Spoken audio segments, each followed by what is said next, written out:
Hello दोस्तों, कैसे आप सब। मैं नहीं बताऊंगा। तो दोस्तों, अगर आप किसी डीएवी स्कूल्स में टीचर बनना चाहते हैं और डीएवी द्वारा लिए जाने वाले एंट्रेंस एग्जाम की प्रिपरेशन करना चाहते हैं या फिर देखना चाहते हैं कि टीचर्स के लिए जो क्वेश्चंस पूछे जाते हैं उनका लेवल कैसा होता है, तो ये वीडियो आपके लिए काफ़ी इंपॉर्टेंट हो सकती है दोस्तों, क्योंकि यहाँ पे मैं लेकर आ गया हूँ डीएवी के झारखंड जोन जी&सी में पूछे गए एकदम रिसेंट क्वेश्चंस को। जैसा कि आप देख पा रहे हैं कि ये जो क्वेश्चन पेपर है वो 12 मार्च 2023 का है। तो अब आप पूछेंगे कि ये क्वेश्चन हमें कहाँ से मिला, तो मैं आपको बता दूं दोस्तों कि मैं खुद इस एग्ज़ाम को देने के लिए गया था। और ये जो क्वेश्चन पेपर आप देख पा रहे हैं वो पीआरटी जनरल साइंस का क्वेश्चन पेपर है। तो मुझे कुछ क्वेश्चंस याद हो गए थे दोस्तों, तो वही मैं आपके सामने लेकर आ गया हूँ। और ये सभी क्वेश्चन 100% ऑथेंटिक हैं, क्योंकि मैंने काफ़ी सारे क्वेश्चंस को याद कर लिया था और वही क्वेश्चंस मैं आपके सामने लेकर आया हूँ। तो चलिए एक एक करके देख लेते हैं कि कौन कौन से क्वेश्चन पूछे गए थे पीआरटी जनरल साइंस में। तो ये पहला क्वेश्चन जनरल इंग्लिश का आप देख सकते हैं कि frame meaningful sentences from the given words, यानी कि ये जो वर्ड दिए गए हैं इनसे आपको सेंटेंसेज बनाने हैं। तो ये हमारे सारे वर्ड्स रहे जिनसे आपको सेंटेंस बनाना था। अब बढ़ते हैं नेक्स्ट क्वेश्चन की तरफ। तो ये रहा हमारा नेक्स्ट क्वेश्चन, जहाँ पे बोला जा रहा है कि write the full form of laser, MB, AGOC and GPRS. इन सभी चीज़ों का फुल फॉर्म पूछा गया था।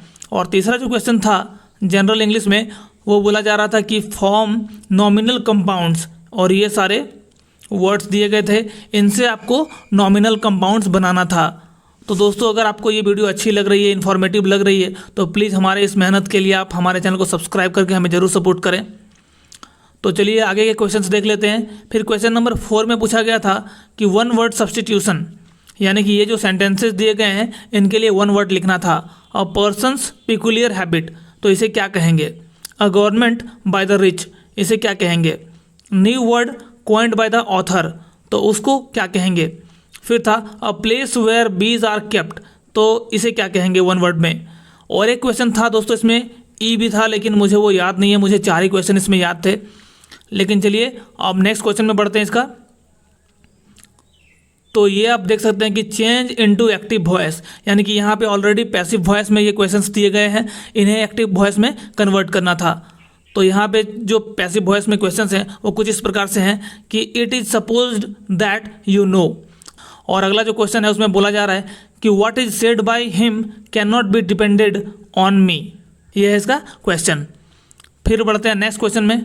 तो यहाँ पे आप देख सकते हैं दोस्तों, शॉर्ट आर्टिकल लिखने को कहा गया था, दोनों में से किसी एक में, ठीक है, एनी वन यहाँ पे लिखने को कहा गया था। लाइफ आफ्टर कोरोना, ये 5 मार्क्स का क्वेश्चन था। लाइफ आफ्टर कोरोना या फिर कैशलेस इकोनॉमी, इन दोनों में से किसी एक क्वेश्चन को लिखना था। तो दोस्तों, इंग्लिश में कुछ इस तरह का क्वेश्चन पूछा गया था। ये जो जनरल इंग्लिश का सेक्शन था वो 20 मार्क्स का था। तो मैंने सभी क्वेश्चंस को बता दिया है, बस 1-2 क्वेश्चंस छूटे हैं, वो मुझे कम्प्लीटली याद नहीं हो पाए। लेकिन कंफर्म मैं आपको बता रहा हूँ दोस्तों कि यही सब क्वेश्चंस पूछे गए थे झारखंड जोन जी&सी में 12 मार्च के क्वेश्चन पेपर में पीआरटी जनरल साइंस के लिए। और दोस्तों, अगर बात करें फिजिक्स, केमिस्ट्री एंड बायोलॉजी की, तो कुछ इस तरह से क्वेश्चंस पूछे गए थे। मुझे सारे क्वेश्चंस तो याद नहीं रह पाए क्योंकि काफ़ी लंबे लंबे क्वेश्चंस पूछे गए थे, लेकिन कुछ क्वेश्चंस मुझे याद है, वो मैं आपके सामने लेकर आया हूँ। तो यहाँ पे पूछा गया था व्हाट इज इम्पल्स, और इसमें शायद कुछ और भी जोड़ा गया था जो कुछ इस प्रकार से था कि how impulse affects the momentum of an object, और अब इसमें कुछ थोड़ा सा ऐड किया गया था, वो मुझे पूरा याद नहीं है। तो चलिए अब नेक्स्ट क्वेश्चन में बढ़ते हैं। ये मैंने पूरा क्वेश्चन आपके सामने लिखा है दोस्तों कि what is the colour of P and Q in the prism ABC, यानी कि यहाँ पे जो एबीसी प्रिज्म दिया गया है, यहाँ पे पी और क्यू का कलर पूछा गया था, जहाँ पे हमें कुछ इस तरह से दिया गया था कि म्यू भी equal to 1.43, mu Y equal to 1.414 और म्यू आर इक्वल टू 1.39 ये दिया गया था। तो चलिए अब नेक्स्ट क्वेश्चन की ओर बढ़ते हैं। ये दोनों क्वेश्चन फिजिक्स के थे। फिजिक्स का तीसरा क्वेश्चन कुछ इस तरह से पूछा गया था। टोटल 10 या 12 क्वेश्चन पूछे गए थे दोस्तों फिजिक्स में, लेकिन मुझे 3 या 4 ही याद हैं, तो वही मैं आपके सामने लेकर आया हूँ जिससे आपको पता चल सके कि क्वेश्चन का लेवल क्या था। ये सभी आसान क्वेश्चन थे, इससे भी ज़्यादा टफ क्वेश्चन पूछे गए थे पीआरटी जनरल साइंस में भी। 12 लेवल का क्वेश्चन पूछा गया था। तो ये रहा next question, calculate the effective resistance between P and Q, यानी कि पॉइंट पी और क्यू के बीच इफेक्टिव रेजिस्टेंस निकालना था। कुछ इस तरह का डायग्राम दिया गया था इसके लिए। तो चलिए अब नेक्स्ट क्वेश्चन की ओर बढ़ते हैं। और ये रहा हमारा केमिस्ट्री का क्वेश्चन दोस्तों, जिसमें पूछा गया था 2,6 डाइफिनॉल, इसका स्ट्रक्चर बनाने के लिए पूछा गया था। और मैं आपको बता दूं दोस्तों कि इसी कैटेगरी में 4 से 5 क्वेश्चंस और भी पूछे गए थे। इस तरह के और भी कंपाउंड बताए गए थे जिसका स्ट्रक्चर बनाना था, लेकिन मुझे एक ही याद था। तो आप समझ सकते हैं कि इसी तरह के और भी क्वेश्चंस पूछे गए थे 4 से 5।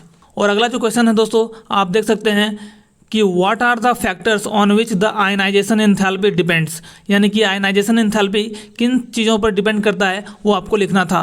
फिर बायोलॉजी से क्वेश्चन था कि व्हाट इज़ बॉम्बे फिनोटाइप, तो ये आपको लिखना था। फिर नेक्स्ट क्वेश्चन था differentiate between DNA and RNA. बस यही क्वेश्चन मुझे थोड़ा सा आसान लगा दोस्तों, बाकी काफ़ी सारे क्वेश्चंस काफ़ी टफ पूछे गए थे। फिर था नेक्स्ट क्वेश्चन कि what is the number of electrons in 1 mole of methane.